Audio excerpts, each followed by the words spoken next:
Hi, hello, welcome. Welcome back to another Onkruid video. Welcome back to another part of this Diablo little fun adventure series. This is gonna be part 6, I believe, and we are still having a blast together. Having fun recording this game, because I am having a lot of fun playing this game right about now. It's just like really the go-to game for me at the moment. Together with some League of Legends, because you can never go wrong with some League, except for when you're in a bad mental state. That's when you can definitely go wrong, and immensely wrong with League of Legends. That's when you should take a break, go outside, touch some grass, maybe try and play the game again later in life, but not at this moment. Don't go on that tilted losing streak just because you feel like there is nothing else to do. Pick up a book, pick up a new series on YouTube, pick up a little drawing board, pick up a little notebook, do something else with your life, then play a game that you're actually not feeling at the moment. That's a big part of mindful gaming as well. Something we are an advocate for here on the Onkruid channel, of course, is that you practice games in a mindful way, in a really aware way, aware of everything that's happening and fully immersed in the game. Not, for example, doing 50 things at once while playing a game. No, if you're playing a game, take the time to really immerse yourself in that game, to be completely sucked up by it and to have the full enjoyment out of it. Make sure that you are in touch with what your senses are telling you about the game. For example, me, when I'm playing Diablo, I almost never have music on, just because I love hearing all the chaotic sounds. I love how they kind of overwhelm my ears a little bit. My cortex and its auditory centers are really just like, hey fam, what the hell is going on over here? What's all this noise? But I like it. I love it. I absolutely enjoy it. It's just part of the gaming experience for me. And I know a lot of people will find that completely batshit crazy, because almost everybody plays Diablo with music, I think, because it's normally such a mindless game instead of a mindful game, that a lot of people just ignore all the sounds. All they're looking for is that grind, that next chapter, that better weapon, that next augment. No. Here on the Onkruid channel, we pay attention to the small little details, the small increments in life, and the small little new things that we experience. Little goal for this episode is Paragon 950. That should be achievable if we really go into grind mode. I have made the executive decision to level up all my gems up until level 69, because that is very funny and a meme that has not been dead for years at all. Let's head straight into grind mode yet again. Teleport to town while doing the last 2 upgrades, immediately close the rift and head straight into the next one. Maybe up the difficulty just a little bit. Some people might get extremely triggered because I don't have it on like a beautiful number, like 100, 105, 110. But this is like a difficulty where we still melt through entire screens almost instantly. And it's also just a little bit higher than just a regular old 100. So for me, it's the perfect difficulty right there. Oh yeah, I can feel the heating kicking in. Normally, I don't put on the heater in this room at the end of the day because I feel like, oh yeah, no, this is not worth it. I'm gonna go to sleep. But now I realize that there is still like 3 hours of game time for me, maybe even a little bit more, because I don't have to be at work that early today. And that is a sign for me, a signal that it is kind of permitted, it's allowed to make it comfortable for me for a second and turn on that heating system. Even if it costs us some money for the comfort of having a nice evening after a hard day of work, it is actually very much worth it. And it makes me thankful to the life experiences that I have and the life position that I am in, that I can afford to turn on the heating, that I can afford to even live in a beautiful little apartment together with my girlfriend in Leuven, one of the most expensive cities to live in Belgium for some reason. I think it's just like, because there's so much people wanting to live here. So many people that went to the university or the just general higher education, the community colleges over here, stick to Leuven.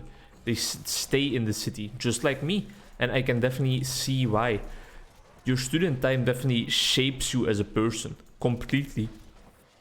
It completely transforms you into someone different than from when you start the education.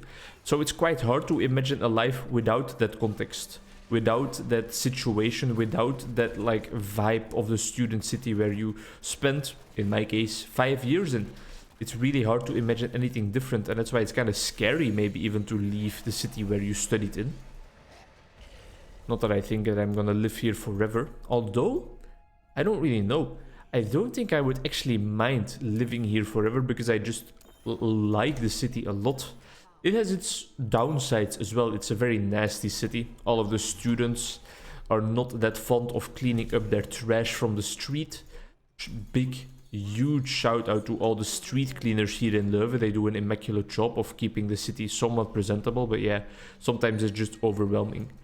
I especially noticed this when I had to walk to my internship every morning, early in the morning last year. I could just notice that sometimes I was there before the street cleaning guys actually completely cleaned the street, and it was such a nasty place.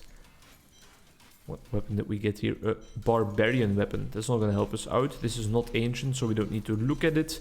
Oh, baby. Oh, baby, baby. Alright, here we go. Finally, a better chest piece. We're gonna savor that moment because we're mindful gamers and we think about what an upgrade means for us. It seems to be just a very small upgrade, right? Because it's only 0.8% damage, 10% toughness and 4.3% recovery is not nothing though. But the most important part is that it's ancient so that we are able to augment it. We need maximum discipline. It already has 9. I think I'm just gonna reroll this into 12 because this is like our main source of damage. Seems to be a good idea. The game agrees with me. Instantly gave it to me on my first roll. Goodbye old chest piece, you served us very well. Hello new chest piece. Enjoy your stay. That means that we're gonna have to quickly save all of our builds again. We are in the speed update right now. So that's something we can save. We can equip this and then equip these 2 new items that we got. Save as well. Greater push is a build that we are not using all that often. You can see that by how many items I still have to replace. Because I don't really like pushing. I love the feeling when everything just instantly dies on my screen, and that's not something that is possible when you are pushing. Because pushing is all about moving slowly but surely and tactically thinking about which fights to take and all that good stuff. Alright, do we have enough gems to augment it right now? We're not... Well, if we could create 4 more royal amethysts, we would actually be in the money. And I think that is definitely going to have to be possible, right? 9. Ooh, are we going to be just short, or do we have some other flawless imperial amethysts in the bank? No, we do not. Close. Close. So look out for amethysts. I'm going to keep them in my inventory so that I notice it. If I get like 1 or 2 more amethysts, I think I can create a whole bunch of royal emeralds to turn them into flawless royal emeralds, which is exactly what we need to augment our items. And I think we still have a lot of augments to go, where, as we know from previous episodes, the gems, the emeralds, really are the bottleneck. They are the limiting factor, that's for sure. How have you guys been doing? I've been doing great. Had a nice work day today. 2 clients in the morning. I talked about them a little bit already in the previous Diablo video because I recorded that earlier today as well. Then 1 more client in the evening, kind of my favorite, or at least one of my favorite clients, that's for sure. Person who I helped decide whether he should stay in his PhD or not. The final decision. He decided to quit his PhD, which I think is a very valuable decision for him because he wasn't getting that much energy out of it at all anymore. I don't think it would have been a valuable life path for him, really. He would have had way too much stress and negative feelings to actually get something out of the PhD, even if it would earn him a lot of money later in life. Now, our trajectory together, our story together is focused on the relationships. And it's not something that I brought up. I was not like, hey, but in your story of the PhD, I noticed that your relationships were being not that productive at most of the time. So why don't you want to focus on that a little bit? Because, of course, I'm not going to ask him to like stay in therapy to discuss other topics than the topic he actually came to discuss with me. But he mentioned it himself. He mentioned it himself, like, you know, this is another area of my life that I would actually really like to work on. And I was like, hell yeah. Hell yeah, man. Let me help you with that. Absolutely, I would love to. I think we have a great working relationship. I think we always have very productive sessions, not necessarily efficient or not necessarily towards progressing to a better life, but the sessions themselves, yeah, they are productive. I can tell you that much. And then after that, I was studying some diagnostic instruments. Yuck. yeah, we hate that here on the Onkruid channel, but I have to do it next week. So I have to make sure that I study it and make sure that I can actually administer it correctly. Because, well, if I am gonna do it, I'm gonna make sure I do it a-okay, in a fine manner. In a manner that the person that I am conducting the research on actually has something to gain from it. Has some nice end product in the end that hopefully makes her life better. It's a female in this case. 2 female cases of like teenage ADHD I'm trying to diagnose. One of them, very clear signs for ADHD, so that I'm definitely gonna advise our psychiatrist to take a look and probably confirm the diagnosis. The other one, way more difficult to realize whether it's true or not. It might be ADD, because she's not hyperactive, and a lot of the symptoms did not necessarily line up. But then again, when it comes to school, she really suffers a lot of the results of certain, well, of the symptoms that could accompany an ADHD diagnosis. Still a questionable research practice, in my opinion, the way we do diagnostical research. We let them fill in a bunch of questionnaires, we let them take an intelligence test, we let them take some attention researches, some smaller researches, and that's it. That's it. Then we have to decide whether they have ADHD or not, whether they deserve to get medication or not, which is also like very weird, because I think everybody deserves to try medication, right? Why not? Sure, it's expensive. Sure, some medication has some negative side effects. I know ADHD medication, for example, can really mess with that person's mood. So I guess that's why we can just write it for everyone. We can just give everybody a receipt to go to the apothecary and ask for the medication. It's like a very good argument, but still, people that think they have ADHD, I think they should be able to just try and take it to see if it does anything for them. Although, again, that's also a different or a difficult or a possibly harmful approach, because that immediately almost transforms into a perspective of just treating every single form of psychopathology with medication. And that's also something that I don't want to be an advocate for, because I think that most times we can achieve a bunch of things in therapy already.